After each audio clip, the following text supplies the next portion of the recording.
ಎಲ್ಲರಿಗೂ ರತ್ನಸ್ ಕಿಚನ್ಗೆ ಸ್ವಾಗತ. ಇವತ್ತಿನ ರೆಸಿಪಿ ಏನಪ್ಪಾ ಅಂದ್ರೆ ಪನ್ನೀರ್ ಟಿಕ್ಕಾ.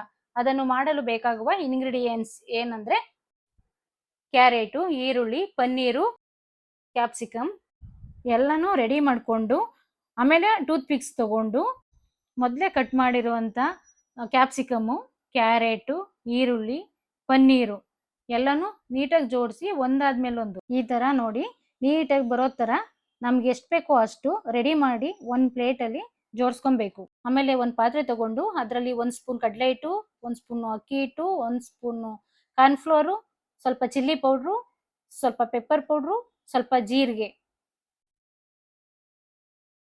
ಸ್ವಲ್ಪ ಗರಂ ಮಸಾಲ, ಸ್ವಲ್ಪ ಕಸೂರಿ ಮೆಂತ್ಯ, ಎಷ್ಟು ಬೇಕೋ ಅಷ್ಟು ಉಪ್ಪು, ಒಂದೇ ಒಂದು ಚಿಟಿಕೆಯಷ್ಟು ಸೋಡಾ, ಸ್ವಲ್ಪ ನೀರು ಹಾಕ್ಕೊಂಡು ಮಿಕ್ಸ್ ಮಾಡ್ಕೋಬೇಕು.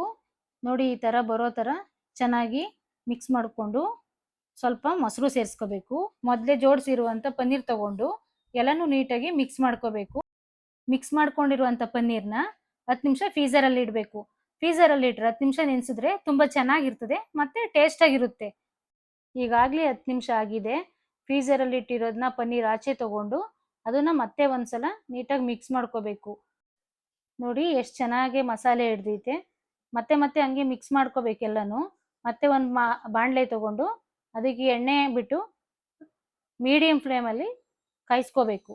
ಹೈ ಫ್ಲೇಮಲ್ಲಿ ಕಾಯಿಸ್ಕೋಬಾರ್ದು, ಮೀಡಿಯಂ ಫ್ಲೇಮಲ್ಲಿ ಕಾಯಿಸ್ಕೊಂಡು ರೆಡಿ ಮಾಡಿರೋಂಥ ಪನ್ನೀರ್ನ ಬೇಯಿಸೋಕ್ಕಿಡಬೇಕು. ಅಂದರೆ ಒಂದೊಂದೇ ಹಾಕೋಬೇಕು, ಜಾಸ್ತಿ ಹಾಕೋಬಾರ್ದು. ದೂರ ದೂರ ಹಾಕಿ ನೀಟಾಗಿ ಅದು ಬ್ರೌನ್ ಕಲರ್ ಬರೋ ತನಕನೂ ಬೇಯಿಸ್ಕೋಬೇಕು. ನಿಧಾನಕ್ಕೆ ಹಾಕಬೇಕು. ನೋಡಿ ಈಗ ಬ್ರೌನ್ ಕಲರ್ ಬಂದಿದೆ. ಇದನ್ನು ಸಂಜೆ ಟೈಮು ನೀವು ಸ್ನ್ಯಾಕ್ಸ್ಗೆ ಅಂತ ಮಾಡಿಕೊಂಡ್ರೆ ತುಂಬ ಚೆನ್ನಾಗಿರುತ್ತೆ. ಇದು ದೊಡ್ಡವ್ರಿಗೂ ಇಷ್ಟ ಆಗುತ್ತೆ ಮತ್ತು ಮಕ್ಳಿಗೆ ತುಂಬ ಇಷ್ಟ ಆಗುತ್ತೆ. ಅದಕ್ಕೆ ನೀವು ಟೊಮೊಟೊ ಸಾಸ್ ಆದರೂ ಹಾಕೋಬೋದು, ಇಲ್ಲ ಗ್ರೀನ್ ಚಟ್ನಿನಾದರೂ ಹಾಕ್ಕೊಂಡ್ರೆ ತುಂಬ ಚೆನ್ನಾಗಿರುತ್ತೆ. ನಿಮ್ಗೆ ಯಾವ್ದು ಬೇಕೋ ಅದನ್ನ ಹಾಕ್ಕೊಳ್ಳಿ. ಒಂದ್ಸಲ ಮಾಡಿಕೊಂಡು ತಿಂದು ಹೇಗಿದೆ ಅಂತ ಕಮೆಂಟ್ ಮಾಡಿ.